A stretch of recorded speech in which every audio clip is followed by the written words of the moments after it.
네, 안녕하세요. 오랜만에 여러분들 뵙게 된 것 같습니다. 뭐 20주년 태극기 날리면 20주년 재개봉한다고 그래서 사실 굉장히 좀 마음속으로 감회가 굉장히 새로웠고요. 저도 뭐 감독님과 마찬가지로 뭐 오늘 이렇게 많은 분들께서 오셔서 보실까라는 생각을 안 했는데 생각보다 너무 많이 오셔가지고 감사드리고 아마 여기 오늘 계신 분들 중에서도 뭐 예전에 영화를 그 당시에 개봉 당시에 보셨던 분들이 지금 뭐 그렇게 많지 않을 것 같은데요. 근데 어떻게 뭐 그때 그런 느낌들이나 이런 것들이 좀 잘 전달되었으면 하는 바람입니다. 네, 반갑습니다. 네, 감사합니다. 참 뭐 사실 늘상 하는 얘기지만 참 세월이 너무 빠릅니다. 제가 오늘 오랜만에 4K 리마스터링 된 거를 저 뒤쪽에 앉아서 한 1시간 넘게 이렇게 쭉 봤는데요. 참 뭐라 그럴까요? 이게 그때가 정말 바로 얼마 전처럼 내가 현장의 모니터를 보고 그 연기자들과 스태프들과 같이 땀을 흘리고 같이 교감하고 시간을 나누고 그리고 찍어도 끝이 없는 그 당시에 한 촬영 회차가 한 150회 가까이 됐기 때문에 사계절 내내 너무너무 고생하면서 찍었던 기억들 때문에 지금도 그 현장에 있는 것 같은 그런 느낌이 좀 들었거든요. 그래서 참 그런 생생함이 내 마음속에 이렇게 뜨겁게 남아 있는데 그게 벌써 20년이 지났다는 게 참 믿기지 않을 정도로 새로웠습니다. 그런데 사실 이제 이번 뭐 20주년 재개봉의 의미는 제가 볼 때는 그런 것 같습니다. 그러니까 뭐 고등학교 졸업하고 한 20년 동안 못 만났던 옛날에 좀 친했던 친구 다시 만나는 뭐 그런 기분 같은 그지 않을까? 그래서 어떻게 변해 있지? 그때 내가 20년 전에 기억했던 이 영화 또는 이 친구가 20년이 지난 뒤에 또 어떤 모습으로 나에게 다가올까? 뭐 이런 생각들을 할 수 있을 것 같다는 생각이 좀 들더라고요. 그래서 여러분들께서도 그런 관점에서 좀 이번 재개봉의 의미를 좀 봐주셨으면 좋겠다는 생각이 들고, 그 다음에 하나는 사실 특히 이제 이 영화는 10대 지금 20대 분들의 입장에서는 아마 극장에서 볼 수 있는 기회가 전혀 없었기 때문에 아마 많이 보신 분들이 적지 않을까. 그런데 결국 우리 현대사를 이해함에 있어서 한국 전쟁을 그래도 조금 디테일하게 또 이렇게 뭔가 들여다볼 수 있는 그런 좋은 기회이지 않나 이런 생각이 들어서 이번 기회에 좀 10대, 20대 관객분들께서 좀 더 관심을 갖고 영화를 볼 수 있는 계기나 기회들이 좀 만들어졌으면 좋겠다 이런 기대감을 갖고 있습니다. 네, 저도 감독님 말씀하신 것처럼 아직도 뭐 현장이나 이런 것 그때가 굉장히 많이 생생하고 기억이 나는 것들도 굉장히 많고 그런데 20년이라는 세월이 흘렀다는 게 아까 감독님 오랜만에 대기실에서 처음 뵙고도 말씀 나눴지만 정말 빨리 세월이 참 빠르다라는 거가 좀 실감이 안 날 정도로 빨리 지나갔다라는 생각이 들고요. 개인적으로는 또 이 영화 태극기 날림의 재개봉이 이제 제 개인적으로는 또 의미가 있는 것이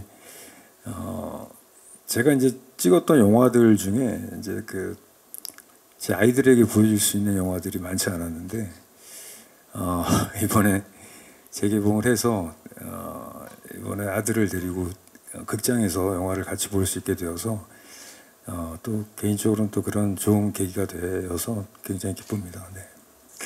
지금은 뭐 1000만이라는 숫자가 뭐 큰 의미가 없죠. 뭐 너무 많은 영화들이 1000만이라는 고지를 많이 넘었고 또 앞으로도 많이 이제 그런 일들은 비일비재하게 일어날 거라고 생각을 합니다. 근데 이제 그 당시에는 제가 99년도에 쉬리를 하고 그래도 600만이 넘는 관객을 동원을 했고 2001년도에 그 뒤에 2년 뒤였죠. 그냥 친구 우리 동근 씨도 나왔지만 죄송합니다.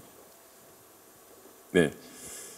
그 친구가 또 그 당시에 그 기록을 800만 넘게 흥행에 성공하면서 좋은 기록들을 만들었기 때문에 합천에서 제가 그때 촬영하고 있는데 저희들 그 홍보팀에서 와가지고 백업팀이랑 같이 와가지고 감독님 이 영화가 얼마 드실 것 같으세요? 이렇게 저한테 질문을 노골적으로 한 적이 있습니다. 그래서 내가 그때 1000만 원 넘겠지 그랬던 기억이 있거든요. 그런데 그 당시에는 1000만이라는 숫자는 어떻게 보면은 우리가 감히 입에 올릴 수 있는 숫자가 아니었기 때문에 그냥 아유 감독이 욕심이 많네 뭐 그 정도의 생각을 했던 것 같은데 그럼에도 그 당시에는 저는 약간 그런 확신이 좀 있었던 것 같아요. 그러니까 영화를 찍어가면서 생기는 어떤 자신감들 그리고 영화를 만들어가는 과정에서 제 영화를 또 보고 있는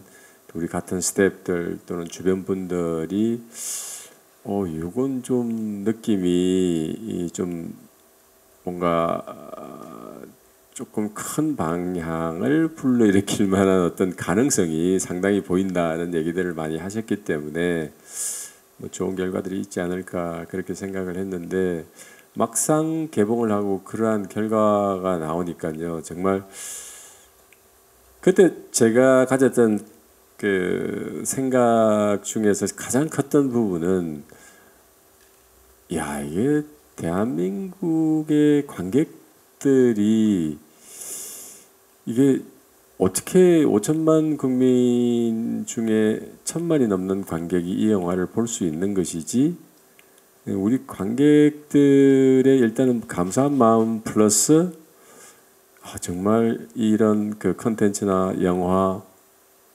이런 데 대한 어떤 관심, 애정, 사랑들이 정말 큰 민족이구나. 그런 것들을 그 당시에 많이 느꼈던 것 같아요. 지금도 보면 뭐 너무너무 감사한 마음이고 이제 사실은 태극기 개봉 이후에 지금 20년 동안 지금은 20편이 넘는 1000만 영화가 나오고 이제 나날이 발전을 하고 있으니까 앞으로 20년도 더 큰 성장을 하지 않을까 이렇게 생각하고 있습니다. 지금 이제 생각나는 그 장면은 이제 제가 그때 당시에 이제 촬영이 굉장히 고되고 길고 또 뭐 막 그러면서 이제 조금 지쳐갈 때쯤에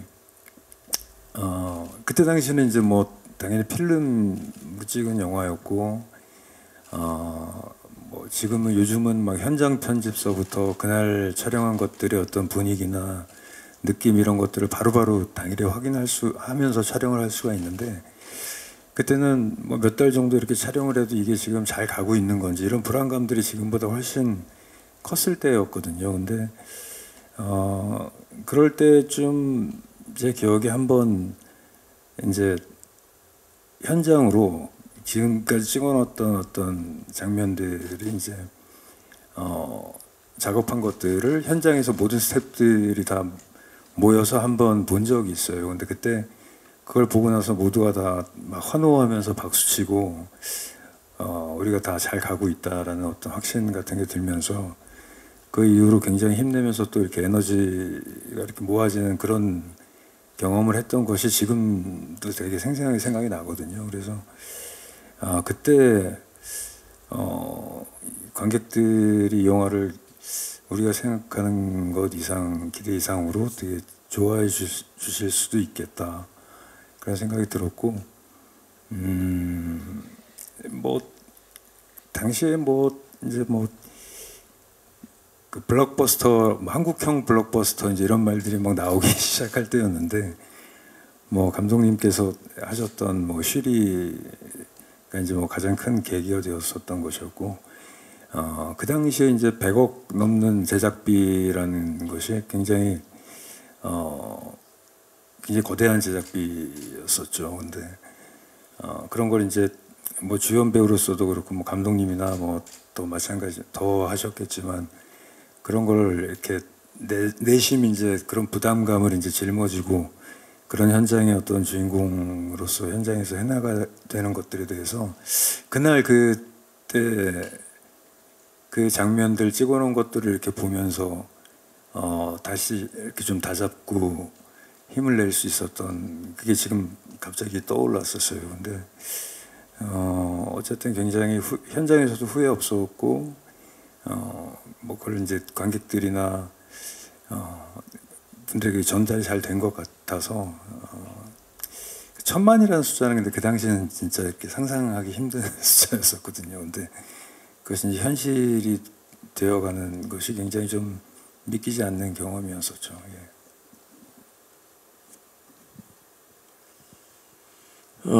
글쎄요. 이게 이제 뭐 여러 가지 이유가 있을 거라는 생각이 듭니다. 그런데 제가 태극기를 만들면서 촬영장에 갈 때마다 아침에 늘 마음속으로 했던 생각 그리고 기도 이런 것들이 있었어요. 그러니까 꼭 내가 1950년 그 시대 상황으로 오늘 촬영도 돌아가게 해달라. 예, 그런 생각들을 매일 했던 것 같습니다. 그래서 촬영 현장을 촬영 현장으로 생각하지 말고 1950년 그 시대에 내가 같이 머물면서 우리 배우들과 같이 느끼고 공감할 수 있도록 좀 저를 그렇게 좀 동화될 수 있도록 제 스스로를 좀 이렇게 단금질했던 기억이 좀 나고요.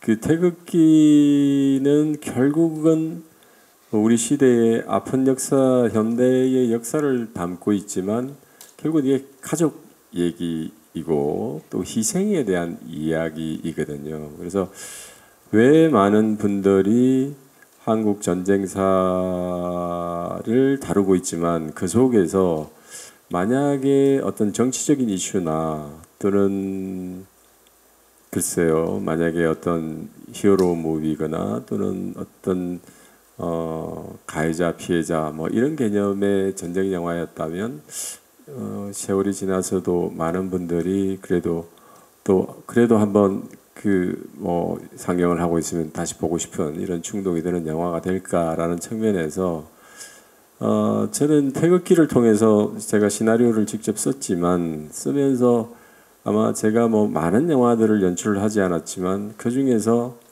내 개인의 서사나 내 개인의 어떤 우리 주변에 있는 인물들 그리고 저희 아버님, 저희 가족들 이런 얘기의 파편들을 가장 많이 녹여냈던 작품이었던 것 같습니다. 그래서 거기에 나오는 국수집, 뭐 형과 동생의 관계성, 뭐 등등이 제가 아마 대부분 많은 창작자들은 자기 얘기를 영화 속에 많이 삽입하는데 저 역시도 아마 태극기를 통해서는 개인적으로 그런 부분들이 가장 컸기 때문에 개인적인 애정이 가장 또 많았던 지점도 있고 또 그러한 부분들 때문에 그 가족들의 얘기 또는 희생의 얘기였기 때문에 그리고 오늘날 결국은 우리가 누군가가 조금 더 내가 평온하게 내가 생각하고 생활할 수 있는 그 이면에는 정말로 소중한 사람들의 큰 희생, 아픔이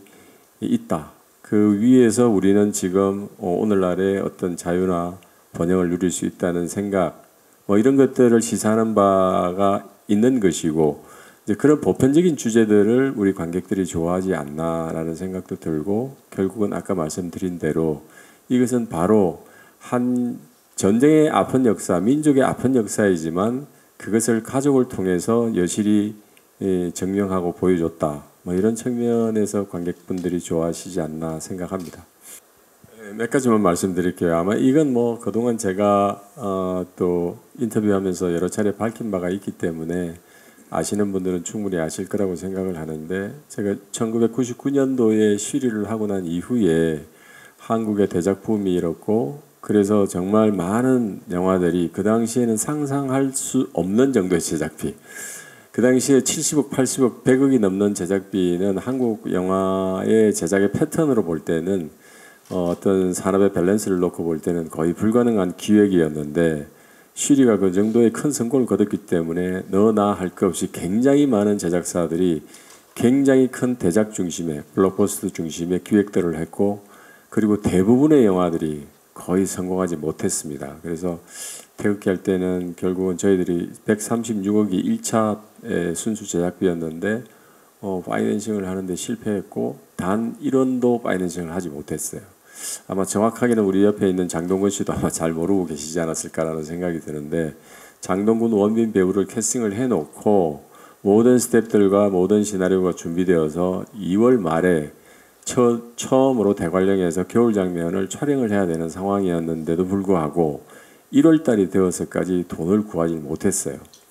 그래서 그 당시에 제가 뭐 극장도 하고 여러 가지들 좀 하고 있는 상황이었기 때문에 제가 가용할 수 있는 모든 금액을 현찰로 다 모아서 63억, 4억 정도의 돈을 가지고 스태프과 연기자들 계약을 하고 겨울 촬영분 30%를 할 수 있음으로 인해서 이 태극기가 시작될 수 있었거든요. 그래서 만약에 그 당시 주변에서도 많은 분들이 반대를 했고 특히 저희 회사에서도 이것을 만약에 겨울 장면만 찍고 나서 그 이후에 추가 파이낸싱이 일어나지 않으면 겨울 장면만 완성이 되어져 있는 불완전한 영화로서 이 영화는 역사 속에서 영원히 폐기될 것이다. 그리고 강 감독이 과연 이 모든 돈을 다 소진하고 재기에 성공할 수 있을 것인가. 그래서 반대를 많이 했습니다. 그럼에도 불구하고 어쨌든 저는 승부를 걸었고 내가 이 영화를 적어도 우리가 한국 전쟁이라는 우리 현대사에 우리 영화인들이 이 영화를 하나 남기지 못한다면 이것은 영화인으로서 직무유기다. 반드시 나는 하겠다라고 고집을 피워서 그 당시에 제작에 임했고 깐느에서 5분짜리 트레일러를 통해서 여러 나라들의 관심을 받게 됐고 투자가 이루어지고 나머지 촬영을 완성할 수 있었거든요. 그래서 이제 뭐 이 얘기는 몇 차례 걸쳐서 한 적이 있긴 하지만 여전히 이제 20주년이 되다 보니까 그 당시에 그렇게 절박했던 그 순간들이 저에게는 너무 절박했거든요. 그 문제가. 근데도 그 당시에 참 좋은 결정을 했다, 옳은 결정을 했다에 대해서 스스로에게 좀 박수를 보내고 있고요. 그다음에 촬영하면서는 그 당시에 여러분들 기억하실지 모르겠는데 그 당시에 태풍 매미가 전국을 강타했습니다. 그래서 저희 셔트장이 다 무너졌고요. 그래서 저희가 136억 순수 제작비였는데 제작비가 한 7억 정도 예산이 오버됐고요. 그래서 이제 그 당시에 셔트장이 다 무너져서 일부는 재건했지만 일부는 그대로 뒀습니다. 이유는 오히려 그것이 전쟁의 참상을 알리는 데는 굉장히 자연스럽게 쓰러져 있어가지고 오히려 도움이 됐다 이런 생각이 비용은 들었지만 도움이 됐다는 생각이 들었고 조금 이따 또 몇 가지 사례들은 또 추가 질문해서 제가 말씀드리도록 하겠습니다. 그렇죠. 뭐 지금 뭐 저의 필모작 중에 여전히 대표작이기도 하고 또 이제 시나리오 읽을 때부터 이제 진태라는 역할은 제가 사실 그러니까 아버지가 이제 그 아버지 할아버지가 고향이 이북이세요. 그래서 이제 1.4 때 이제 내려오셔서 한국에 이제 그 남한에서 제가 태어나게 된 거고. 그래서 뭐 명절 때나 가족들 이렇게 모이고 할아버지, 할머니, 뭐 아버지 이렇게 명절 때나 이렇게 같이 모이면 이 한국 전쟁 얘기를 굉장히 어렸을 때부터 많이 듣고 자랐어요. 실제 그분들의 경험담, 그 피난 때 어떤 모습들, 그런 것들이 이제 영화 속에서 이렇게 구현이 되니까 저는 이제 제가 들었던 이야기들이 이제 눈으로 이렇게 구현이 되고 그러니까.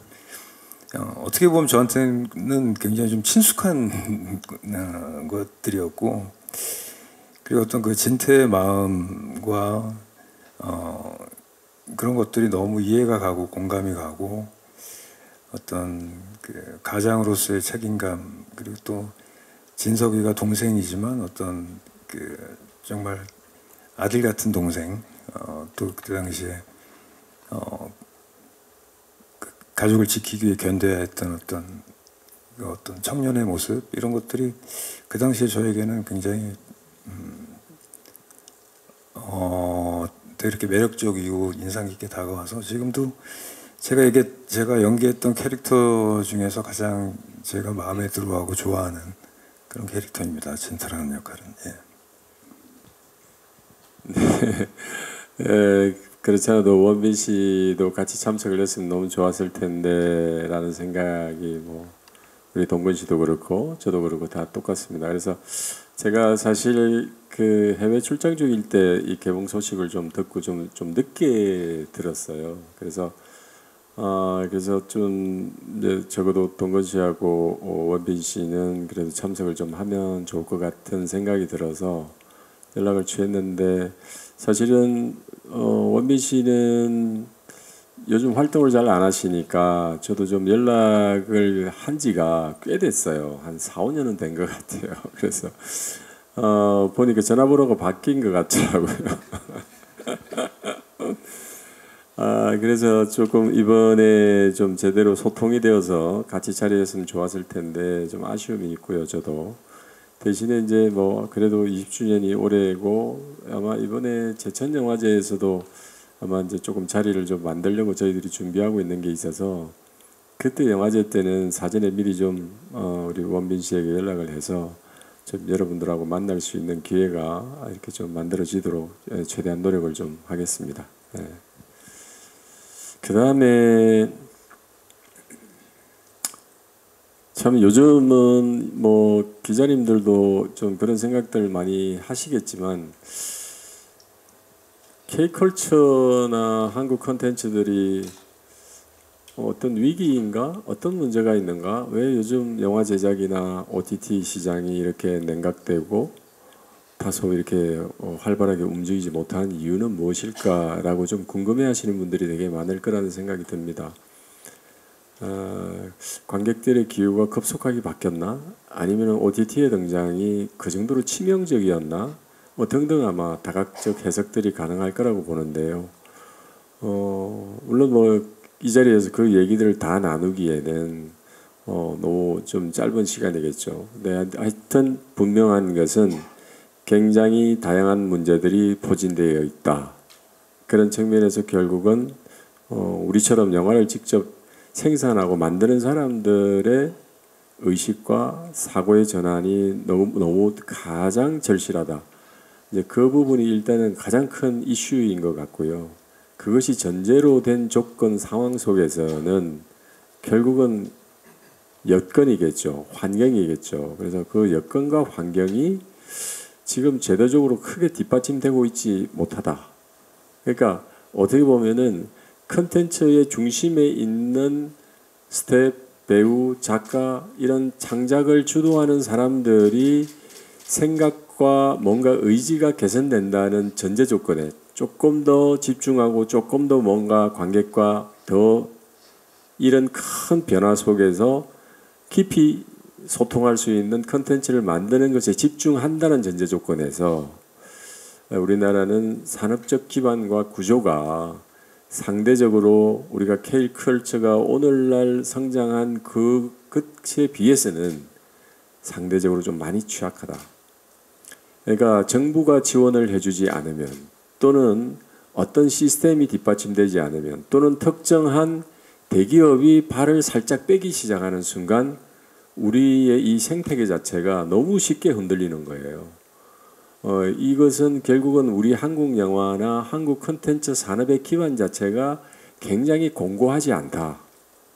그것은 법적 제도적으로 분명히 위기가 와도 안전장치들이 만들어져서 조금 위기가 와도 그러한 부분들을 극복하고 해소할 수 있는 뭔가 시스템들이 구축이 돼 있어야 되는데 지금은 그런 부분에서 너무 취약하다는 생각이 좀 듭니다. 그래서 이제 그런 것들은 우리 영화인들 또는 우리 같은 컨텐츠 업계에 종사하고 있는 많은 사람들이 지혜를 모아서 좀 방법을 찾아가야 될 것이 아닌가. 그리고 거기에 걸맞게 정부도 좀 더 관심을 갖고 또는 미디어 쪽에서도 좀 더 관심을 갖고 그러한 것들이 다시 활성화되고 과거의 그런 생산적인 뜨거운 현장이 다시 만들어질 수 있도록 여러분들도 좀 많은 관심을 가져주시면 고맙겠습니다. 배우님께서는 어떻게 생각하셨는지 말씀 부탁드립니다. 네, 저는 요즘 이제 뭐 플랫폼들이 많아지고 이제 영화를 볼 수 있는 채널이나 이런 것들이 다양화가 되면서 과연 이제 지금 관객들이 굳이 이제 극장에서 이 영화를 봐야 되느냐 이제 이런 것들을 따지는 것 같아요. 그리고 또 이제 그러다 보면 만드는 사람들 입장에서는 들려주고 싶은 이야기보다는 듣고 싶은 얘기 위주의 어떤 작품들을 많이 생산해내는 것 같고 그러다 보면 어떤 뭐 영화는 여러 가지 기능들을 하니까요. 뭐 단순히 재미를 위한 영화들도 영화고 또 뭔가 철학적이거나 또 인간의 어떤 그 바라보는 사람 입장에서는 어떤 그 지루함을 견뎌야 또 얻을 수 있는 감동이 있는데 이제는 관객들이 그 순간들을 기다려주지 않으니 만드는 사람들은 그러다 보면 이제 영화가 이제 우리가 바라는 어떤 그런 질적인 것들 또 그 예전에 우리가 영화에서 그 재미 이외에 얻을 수 있었던 그 어떤 한 사람의 인생을 좌지우지하기도 하고 영화 한 편이 그런 작품들이 지금 조금씩 사라져가고 있다는 것은 좀 안타까운 일인 것 같고요. 또 어떤 이제 극장의 기능은 저는 그렇게 생각합니다. 이제 뭐 영화를 이제 혼자서 이제 뭐 TV를 통해서 볼 수 있는 시대가 되었고, 어떨 때는 뭐 이제 이미 개봉한 영화들 같은 경우에는 이제 뭐 비행기 안에서 이제 뭐 헤드폰을 쓰고 혼자서 볼 때, 또 이럴 때 같은 영화인데도 사실 그 느낌들이 되게 다르게 오는 경험들을 제가 많이 하거든요. 근데 극장이라는 곳은 이제 여러 사람들이 한꺼번에 모여서 어떤 한 작품을 보면서 영화를 보면서 이야기를 나누면서 뭐 소통하지는 않지만 그 감정들이 이제 이 극장 한 공간 안에서 떠다니면서 그것 또한 어떠한 영화가 주는 어떤 느낌에 큰 작용을 한다고 생각하거든요. 우리가 뭐 월드컵 때 집에서 혼자 TV 보는 것보다 여러 명이 나와서 같이 보면 그것이 어떤 더 다른 느낌으로 보는 것처럼 이제 어떤 그런 극장의 기능도 있기 때문에 지금 뭐 아까 감독님 말씀하신 것처럼 여러 문제점들과 구조적인 것들이 있긴 하지만 조금 더 현명하게 좀 하면 뭐 관객의 입장에서나 이것을 만들어내는 사람들의 입장에서 다 어떤 좋은 지점들이 또 생겨나지 않을까 이렇게 생각합니다. 네.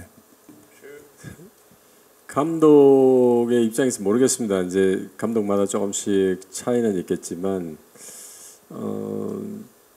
특히 이제 좀 시간이 지난 영화들을 보고 있노라면 좀 낯뜨거울 때가 많이 생깁니다. 그러니까 물론 제가 은행나무 침대, 쉬리, 태극기 등등을 보면서 정말 이 영화라는 것이 정말 분명히 첫 카트부터 끝날 때까지 음악도 바뀌지 않고 똑같은 배우의 연기와 똑같은 편집의 상황에 있는 이 영화들을 보는데 왜 이렇게 느끼는 감정의 포인트가 달라지고 내 감정과 내 기분이 이렇게 달라지는 것인가라고 생각을 하면서 저는 그래서 물론 뭐 사람들이 영화는 생물이다라는 얘기를 하지만 그래도 제가 영화를 하는 입장에서도 좀 이해가 안 되는 지점이 좀 있거든요.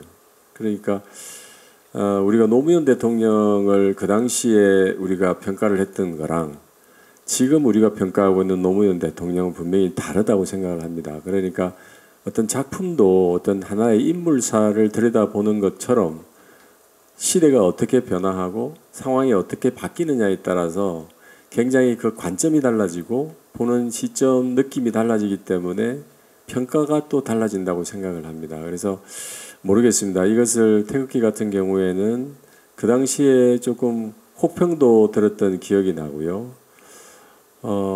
그럼에도 불구하고 또 긍정적으로 봐주시는 많은 분들이 계셨기 때문에 오늘날까지 그래도 많은 분들의 입에 오르내리는 영화로 기억되고 있는 게 아닌가라는 생각은 듭니다. 그래서 저 역시도 지금도 이렇게 보면은 좀 저런 연기 또는 저런 다이로그들을 내가 왜 굳이 저렇게 했을까?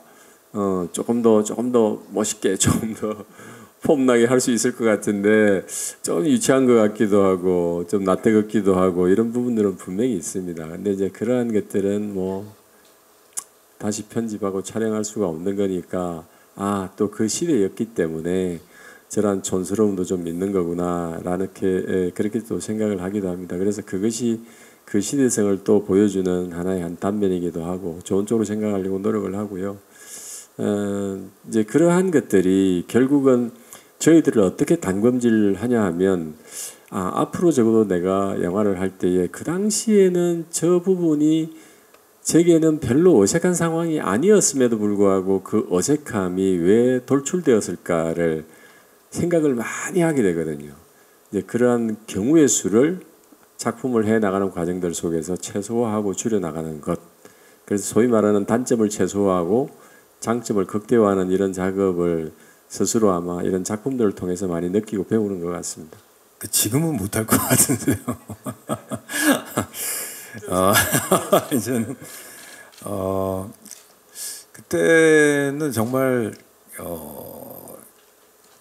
지금 이제 결과를 아니까 현장 이게 뭐 어떤 영화의 성과로서의 결과가 아니라 그때는 이제 뭐 현장이 어떨지 뭐가 어떨지 이런 것들이 이제 모르는 상태에서 막 부딪혀가면서 할 때였으니까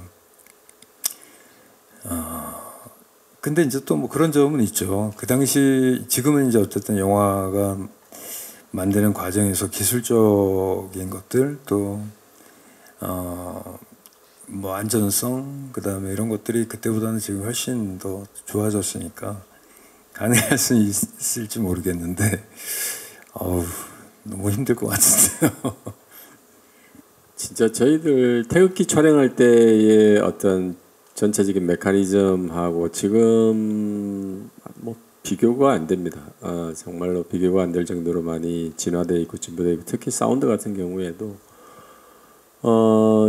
지금 뭐 그때는 특히 3D 부분이 굉장히 취약했기 때문에 사실은 뭐 비행기와 관련된 부분들 이제 이런 부분들도 아마 샷들이 훨씬 더 다양하게 아마 위협적으로 저희들이 표현하고 묘사할 수 있지 않았나 생각이 들고요. 그 당시는 저희들이 이제 이게 뭐 국방부에서 일단은 제가 좀 탱크하고 몇 가지들을 지원받기 위해서 일단 너무 많은 국방부에 노크를 하고 사실은 어떻게 보면 회의를 국방부에서만 한 3차례 4차례 정도 했습니다. 그래서 육군본부, 공군본부 다 와가지고 했는데 육군에서는 시나리오 수정을 요구를 했고 강제징집을 포함해서 그 다음에 보도연맹 등등 저희들에서 좀 민감하게 다룰 수밖에 없었던 그러한 어떤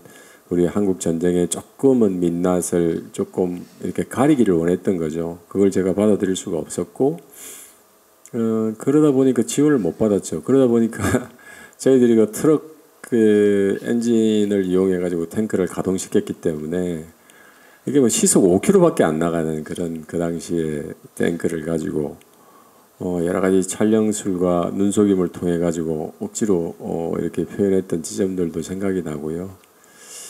뭐 총기들 문제도 상당히 있었고 뭐 참 지금 만약에 했더라면 아마 굉장히 시각적으로 볼거리가 풍성한 그런 화면들이 가득 찰 수 있지 않나 이런 아쉬움도 있죠. 네, 감사합니다.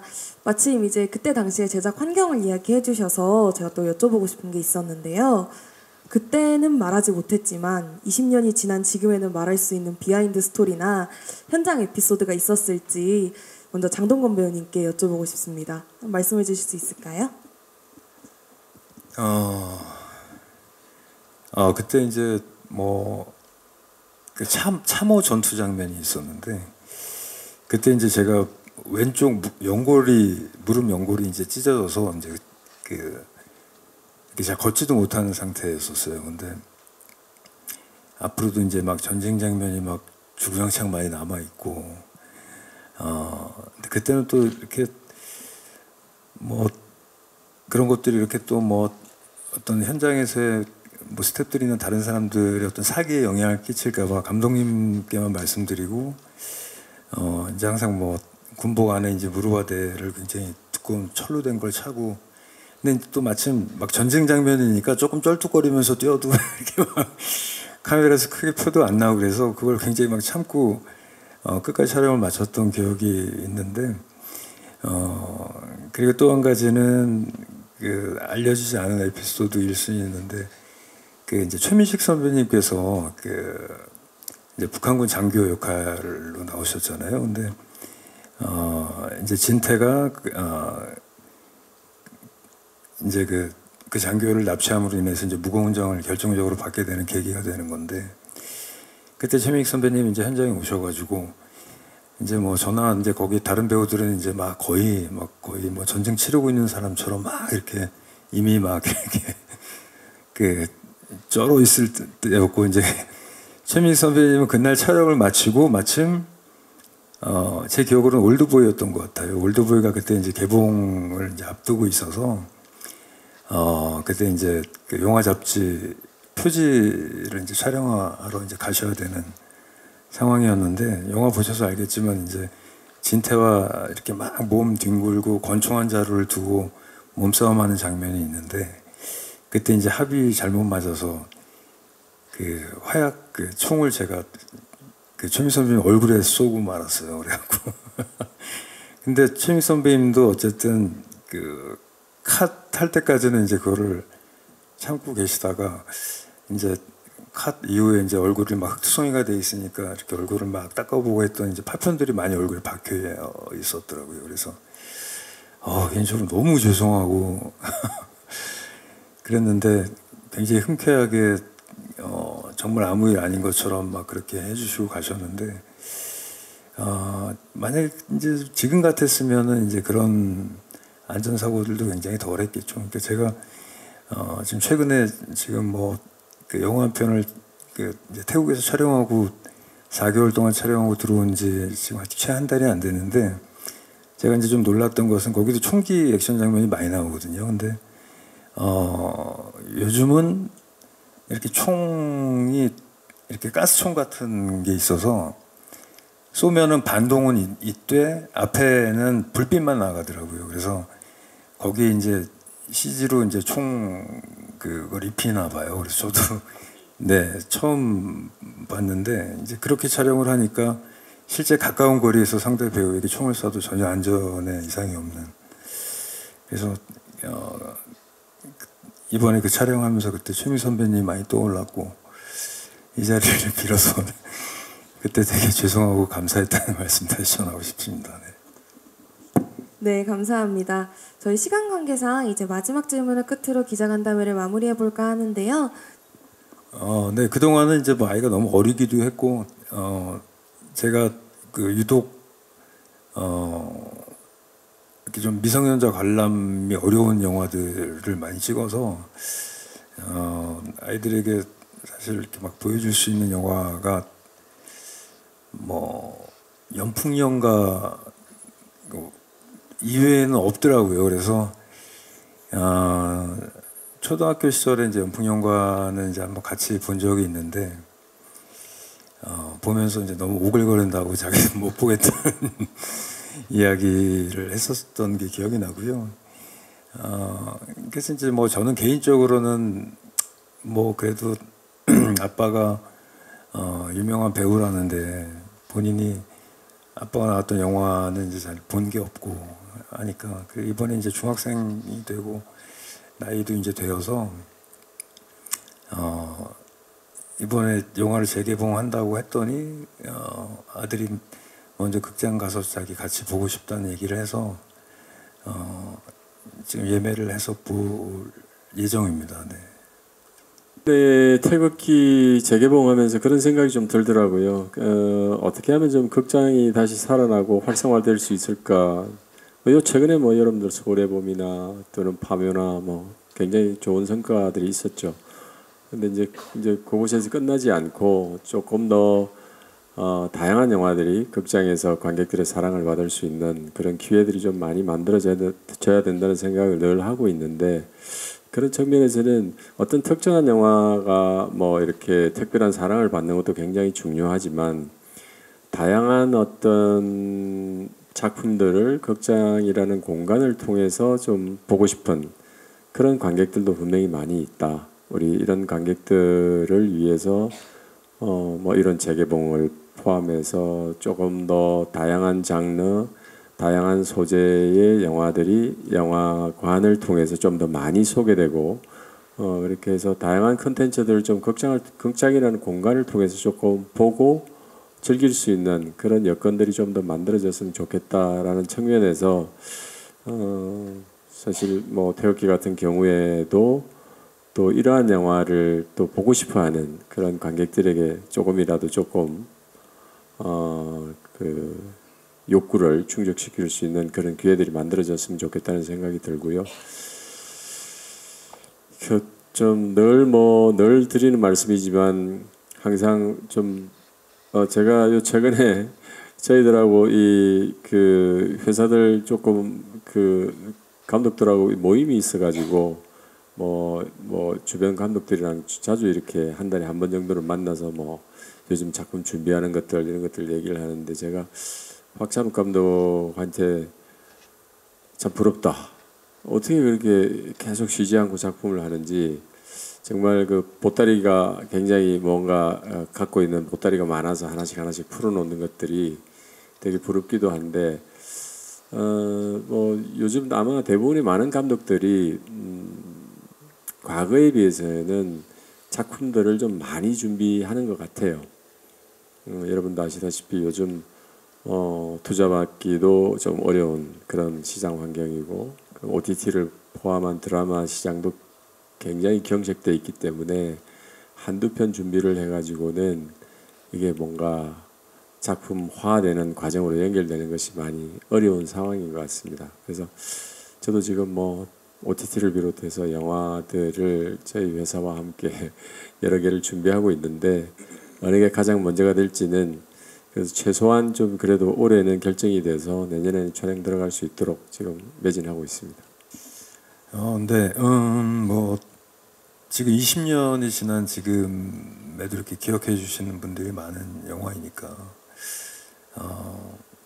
앞으로도 이 영화가 어떤 한국 전쟁을 다룬 영화의 어떤 바이블 같은 영화로서 계속 관객들의 기억 속에 남아준다면 출연한 배우로서는 굉장히 영광일 것 같습니다. 네.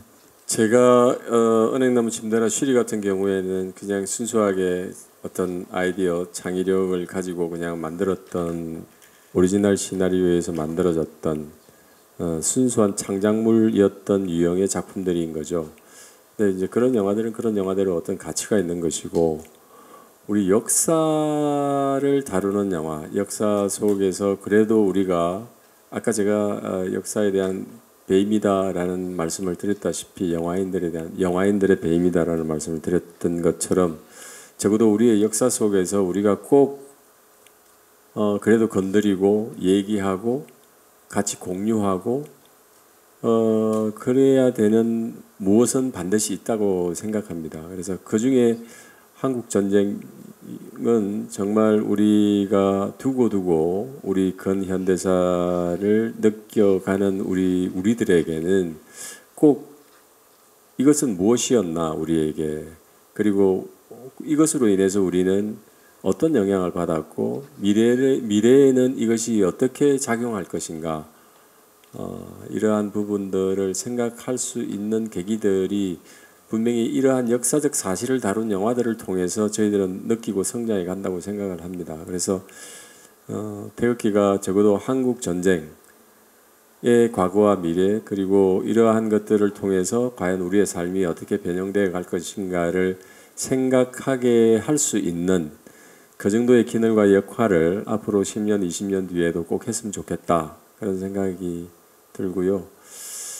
어쨌든 뭐 앞으로도 더욱더 매진해서 좋은 작품을 만들 수 있도록 열심히 노력하겠습니다.